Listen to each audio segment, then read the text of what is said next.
Thank you, Mr. Chair.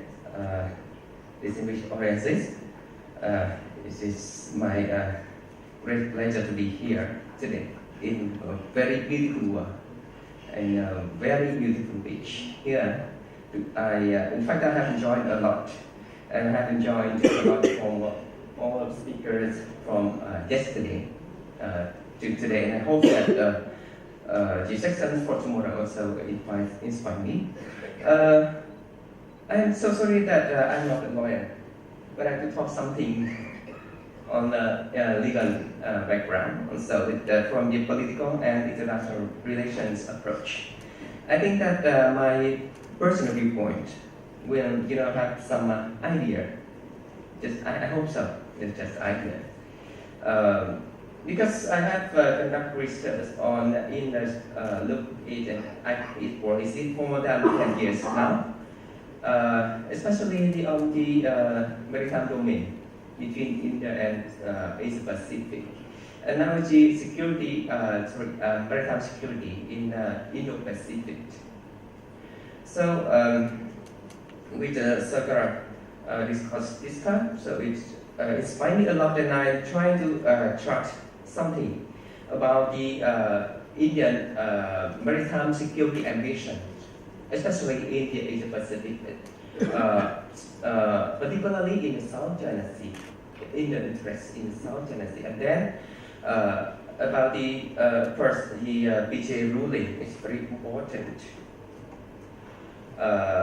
in terms of practical of freedom of navigation and overflight in the exclusive economic zone, continental shelf, or that is a high sea, international sea.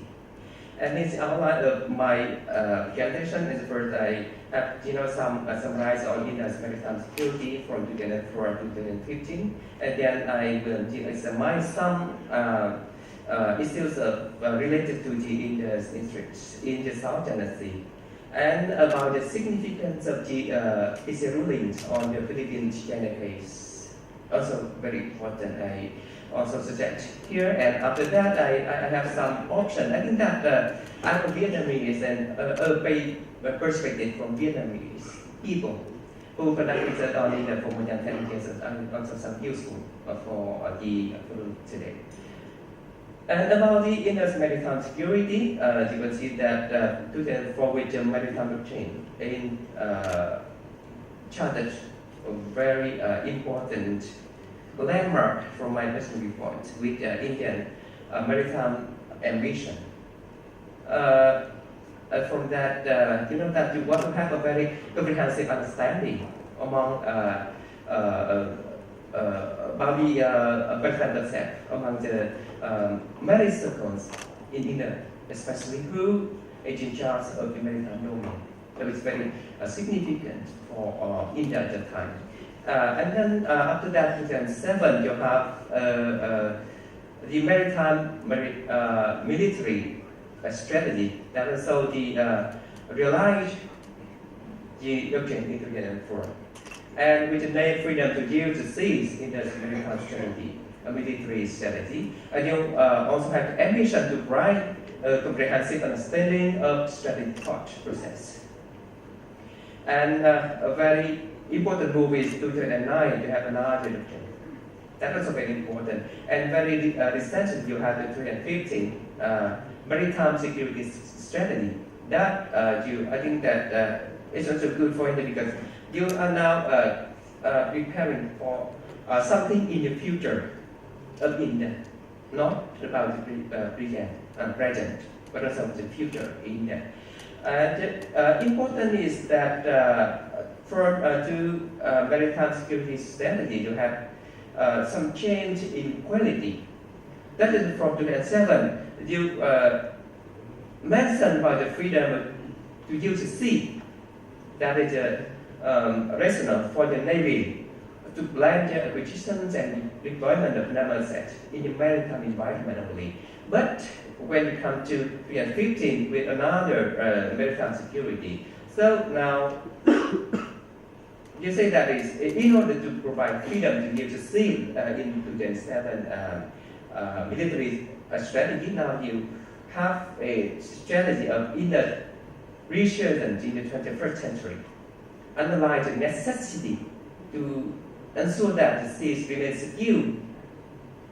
That means that you're moving something to prepare for the future. And from my personal viewpoint, it seems that India now is ready to be a global player in maritime domain. That is from my mind. Yes.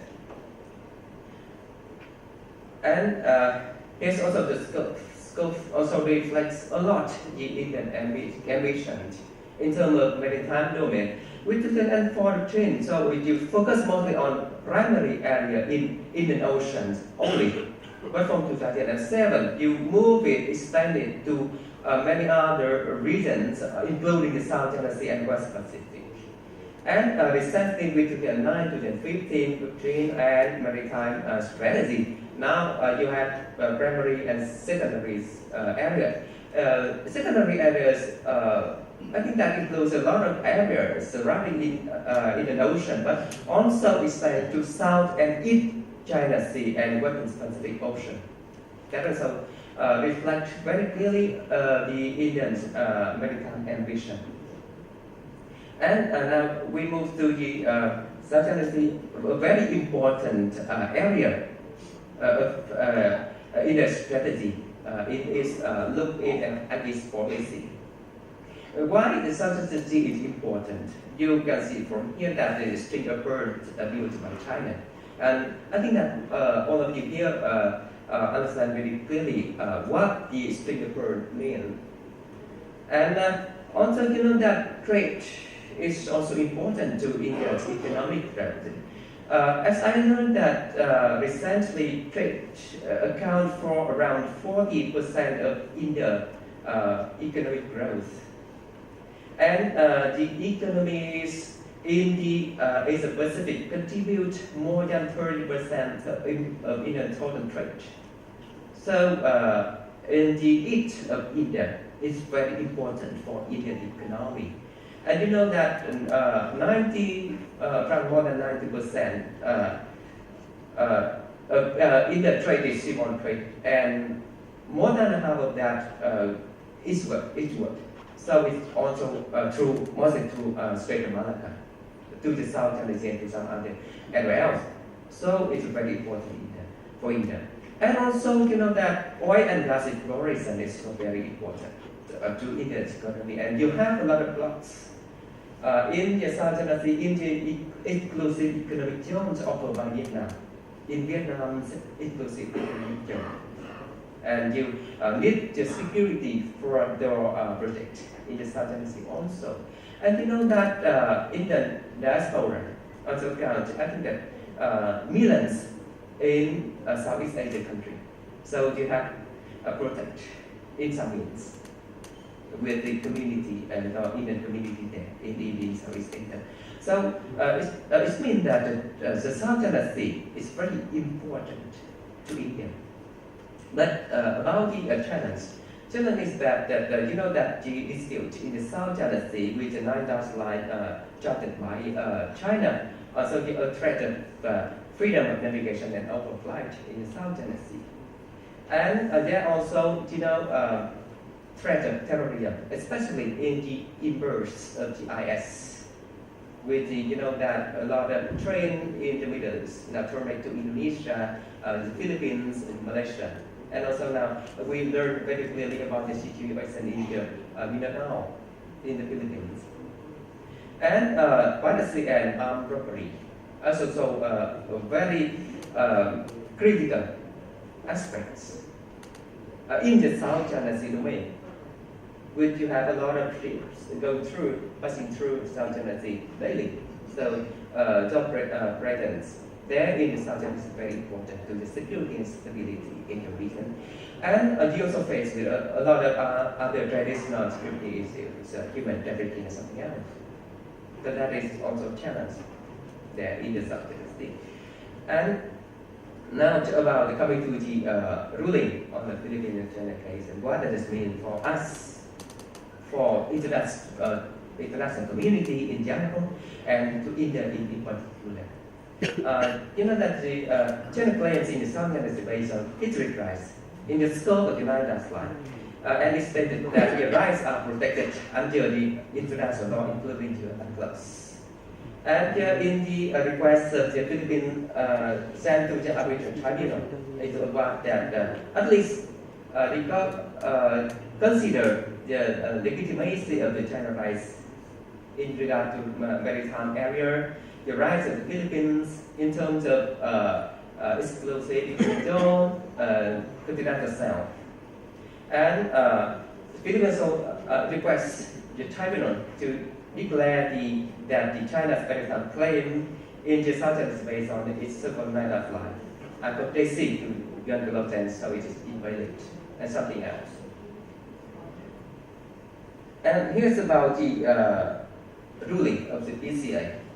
That another point, but here I just jot down only some significant points from its meaning to the freedom of navigation, of the oil and gas explorations, of the some other bilateral cooperation among India and some countries in the South China Sea. That is, the convention does not include any express provision preserving or protecting history rights that China used as a basic to claim in the South China Sea. So China claim are contributed to UNCLOS, and it is invalid. And the second is, BCA states that China has never especially clarified the nature of scope of its claimatory right, nor it has ever clarified its understanding of the meaning of the Nine Last Line. It means that China is unclear map in the South China Sea. And also related to the stature of the features in the South China Sea, mostly in spreadly that concludes by BCA that they are high tide features or low tide elevations only. And BCA also concludes very clearly that none of the high tide features in the spreadly is capable of sustaining human habitations or uneconomic life. So it, for their own, like the effect of the article 121, these are suspicious shall have no exclusive economic zones or continental shelf. And another point is very important that the low tide elevation belong to the high tide feature if they locate within 12 miles of the high tide feature. So it belongs to the high tide features. And here, in other words, that's because of the state of the feature is to be evaluated on the basis of natural condition. So if you look at the artificial islands built by China in some features in the spreadly invaded by China, so artificial islands built by China especially are not considered to be islands, as stated in the article 121 of UNCLOS. That is very clearly. And what about is the meaning? Whether the BCA consider and conclude that the Nine Last Line map has no legal basis. So other submission by countries like Vietnam and Malaysia, especially joint submission between Vietnam and Malaysia and Vietnam, is very important because it relates to the exercise of freedom of navigation and overflight in the South China Sea, that in the high sea or includes the economic zone in the South China Sea. So because we have to apply the some articles of UNCLOS, like Article 38 or Article 87, related to exercise of freedom of navigation. And which part is the exclusive economic zone? That is quite clearly. If we can see from the joint submission of some countries, including Vietnam and Malaysia, jointly submit to UN 2009. And we also from that we also see that the legitimacy of oil and gas exploration project offered by Vietnam in exclusive economic zone of Vietnam is illegal or not. And according to the ruling of the BC, I think that we have to recognize this because it's important, because at least we are a member of the UNCLOS. So, we should be protected by UNCLOS. That is the thing. And here is some point that we should see, that related to freedom of navigation that I brought up, incident 2011. It was so that at that time the Indian ship just moved only 45 miles from the coast of Vietnam only, but you hear from the warning from Chinese. That is the problem of something, a violation the freedom of navigation in the South China Sea. And recently, you know that why the China claim is illegal. In practice, you see, a lot of companies now that have exploration of oil and gas projects in exclusive economic zone of Vietnam, and like companies coming from the South Korea, the US, UK, Russia, France, Japan, Norway, Australia, and India also.